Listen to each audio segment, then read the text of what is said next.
Hey guys, what's up? I'm CJ and welcome back to my galaxy. Today we're talking about whether or not Loki is queerbaiting, because I've seen a lot of discourse recently around it and I just wanted to put my 2 cents in, and as speaking from someone who's a part of the queer community, just wanted to preface with that. I'm recording this after I finished filming, and this is just a warning for you guys that this video is about how you guys have been lured into a false sense of security and that Mobius and Loki are there so Loki can learn how to trust others.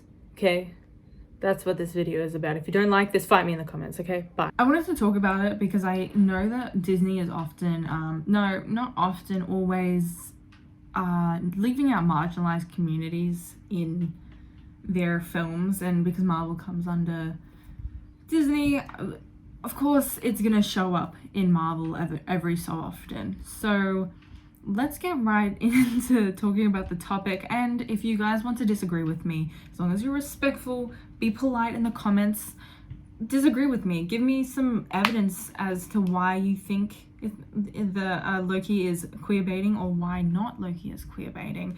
I'm just gonna say my standpoint here is yes, Loki is queerbaiting, but also no, but in two different ways. So we know that I've seen, and I am a part of this group of people, that the Lokius ship, right? The Lokius ship, Mobius and Loki, compared to Sylvie and Loki, they're called Silky, right? I prefer Lokius to Silky because why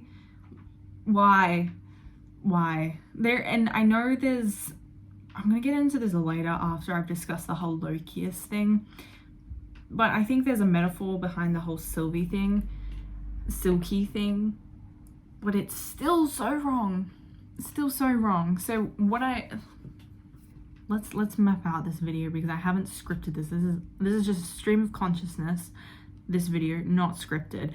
There's 3 things I want to discuss right now. Loki as non-binary / gender fluid, Loki times Mobius, and Sylvie times Loki. So canonically, Loki is supposed to be gender fluid. I just looked it up. It's not non-binary, it's gender fluid. And people are often very underwhelmed with the representation of Loki and how they don't push the explicitly state that his gender is not a part of the binary, which, whilst I agree they should definitely be more explicit since they're diversity, not marginalized. Diversity in the MCU is not adequate at all. I think canonically Loki is the only queer character in the MCU. To my knowledge, there might be up and coming characters that are going to be gay, but I can't recall if to my memory, there aren't any queer characters. So being explicit with Loki is really bringing that representation to the forefront. I wouldn't necessarily say that it's queerbaiting itself with saying Loki is gender fluid and not actually giving the representation. It's just transphobic. I think it'd be considered transphobic. It's queerphobic. It's not just queerbaiting. So that part is just Marvel being bad at representation. So it's not necessarily queerbaiting, but the whole part of this video that I wanted to discuss, and I just wanted to mention Loki's status as being gender fluid because I know it's an important part of his characterization that isn't properly developed and should be in the future. So I wanted to just mention that and then get into the whole major part of the video that I know that I've been seeing a lot of discourse around, is the whole Lokius thing. So Lokius is Loki and Mobius, like I mentioned earlier, and a lot of people really love Lokius. I love Lokius. Whether or not it's romantic, I love them. They're brilliant. And I wanted to go through kind of their relationship and what that means for Loki and what Loki's relationship with Sylvie means. So I think it'd be better to start with Sylvie and Loki. Sylvie and Loki. Now, I have a problem with this self-incest. It's really weird. It's so... I know in season 1, everyone was talking about it, that like, why would you put chemistry between the two of them? But I strongly believe that it's supposed to be a metaphor, right? That it's Loki trying to... It's like self-love. Literally, explicitly right in front of us. It's supposed to be Loki understanding how to love himself and trust himself with Sylvie, right? And the mindset that Loki has, that a lot of people have in real life, is that Loki thinks that he assumes everyone thinks the same way he does. And Loki is constantly trying to manipulate. He's a demigod, he's a trickster god. That's what he is. So he assumes everyone else is trying to trick him and manipulate him, that sort of thing.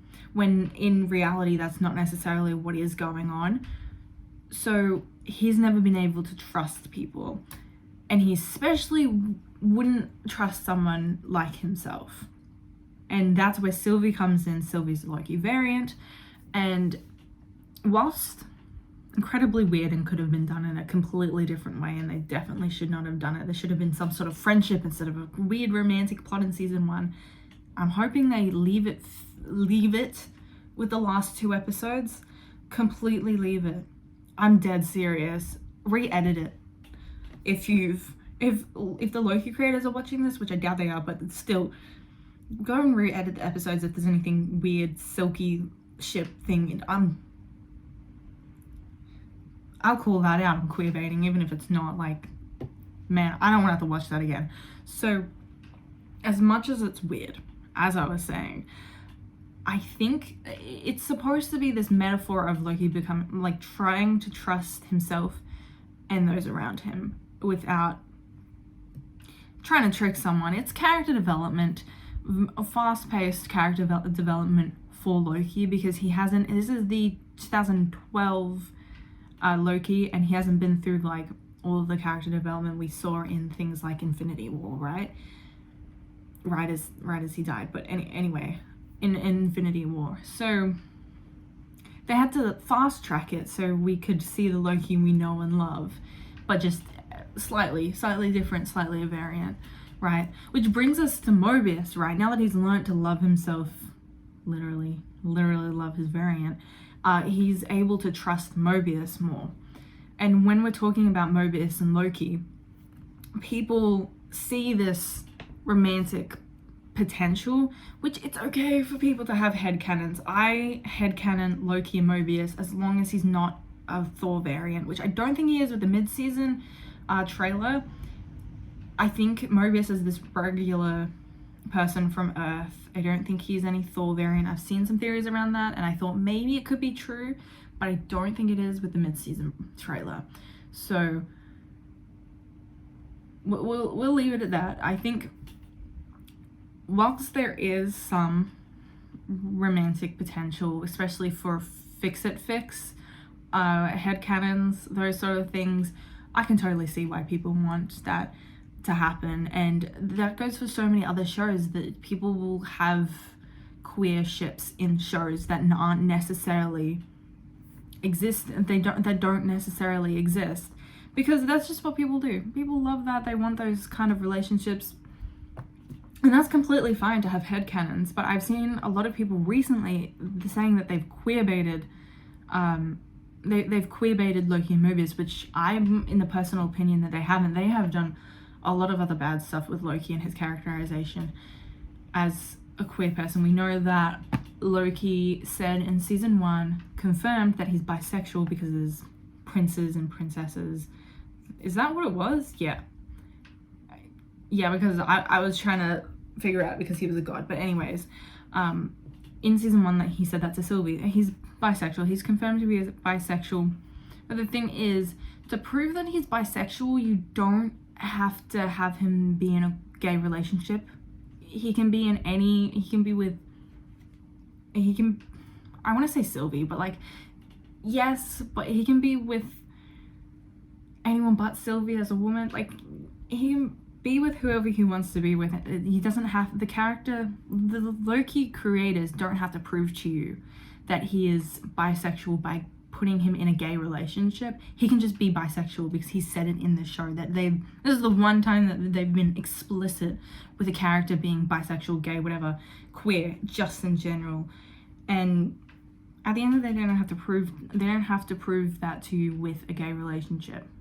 I keep repeating myself, but that is the point of it, that they're not necessarily queerbaiting with a Loki and Mobius situation, because you can have a close relationship with your friends and it doesn't have to be romantic. Speaking from someone who was a romantic, having a romantic subplot and having all the characters be romantically interested in each other in some way, shape or form, it's not necessary to build a really close relationship with characters. You don't have to end with romance and that sort of chemistry for them to be close, for them to be developed as characters as well. And that ties in with the Loki creators not having to prove Loki is bisexual by putting him in a gay relationship, because even in real life, you know, the people are bisexual and that they'll never be in like a queer relationship because that's just how their attraction works. That's how life is panned out.